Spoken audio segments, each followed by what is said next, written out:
It's official. Electronic Arts has been purchased. In the second largest video game acquisition in business history, EA has agreed to a $55 billion deal, which will see the current publicly traded stock purchased for $210 per share, then taking the company private after 35 years on the stock market. The purchasers are a collection of multinational investors, including the Public Investment Fund, a division of the Saudi Arabian government, international private equity firm Silver Lake, and American investment firm Affinity Partners, which is nobly owned and operated by former presidential advisor and son-in-law to Donald Trump, Jared Kushner. But as we'll break down in this video, these organizations are far more related than initially appears, with multiple high-fund investments aligning to advance international relations between Saudi Arabia and the global business community. The overall deal will see a combined $36 billion from investors as well as an additional $20 billion debt financing from JP Morgan Chase. According to the press release, $18 billion of which is expected to clear by the deal's close. In a press release, Electronic Arts highlighted the effort as the, quote, largest all-cash sponsor take-private investment in history, end quote. With Mr. Kushner adding, quote, Electronic Arts is an extraordinary company with a world-class management team and a bold vision for the future. I've admired their ability to create iconic lasting experiences, and as someone who grew up playing their games and now enjoys them with his kids, I couldn't be more excited about what's ahead, end quote. Previous to the full company takeover, the Public Investment Fund already held a 9.9% stake in Electronic Arts. Following advanced deregulation in 2014, this autonomous version of the PIF has played a more significant role in international investments, as well as a greater emphasis on hospitality, travel, sports, and entertainment, including the creation of live golf and live pro wrestling events with the WWE. However, video games have become an increasingly important part of the PIF's portfolio, with stakes in major companies such as Capcom, Nexon, Nintendo, Take-Two, and Embracer Group, as well as funding domestic creation with Savvy Games Group in Riyadh, Saudi Arabia, owners of multiple international developers, including the recent acquisition of Ninetech for $3.5 billion.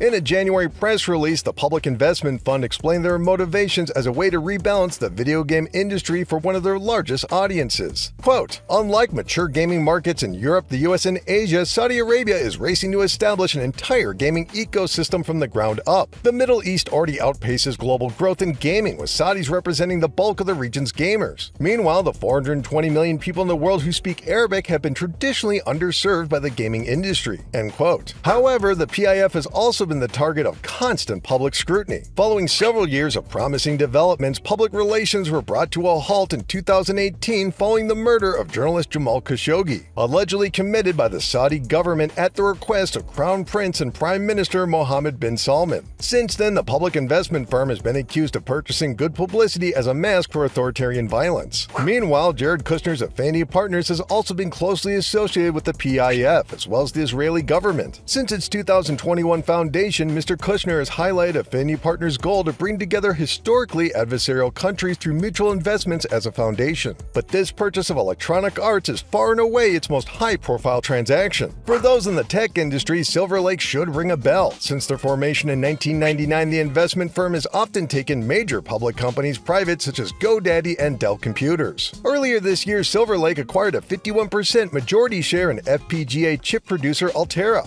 and direct purchase of Endeavor, owners of WWE, UFC, and other sports organizations, which completed in March earlier this year. Electronic Arts CEO Andrew Wilson addressed the news on the company's official blog, saying, quote, I'm excited to continue as CEO, working alongside our leadership team to advance our strategy. United by our vision, we will deliver experiences that transcend platforms and empower players everywhere to create worlds, characters, and stories that are bold, interactive, and deeply connected. Now, it should be noted this news is not automatically completed, as the numerous subsidiaries involved will require robust legal analysis and procedures, expected to complete at the earliest in 2027. As a company, Electronic Arts has seen record stock highs, thanks in large part to their sports division. Last year's return to college football resulted in the second best-selling premium game in the United States for 2024, only surpassed by Call of Duty Black Ops 6, as well as Madden NFL 25 and EA Sports FC 25 playing 6th and 8th for the region of 2024. In fact, this acquisition acquisition lands right in the middle of Electronic Arts' biggest games of the year, with EA Sports FC 26 releasing on September 26 and a mere handful of days away from the launch of Battlefield 6 on October 10th. Although unreleased, Battlefield 6 is set comfortably in Steam's top 20 best-selling games purely from pre-order purchases. However, it should also be noted EA has seen extensive internal reductions, with over 400 employee layoffs occurring between early spring to summer of this year, including multiple positions at Respawn Entertainment, the developers of Apex Legends, Titanfall, and the upcoming Star Wars Zero Company, which is expected sometime in 2026. Anyway, that's gonna do it for this video, but we want to hear back from you. How do you feel about Electronic Arts being owned by someone new? Does this impact your view of the company, or is it business as usual? Chat back in the comments. Just remember to be nice. Keep clicking around here at Game Rant, and we'll see you in the next video. Thanks, everybody.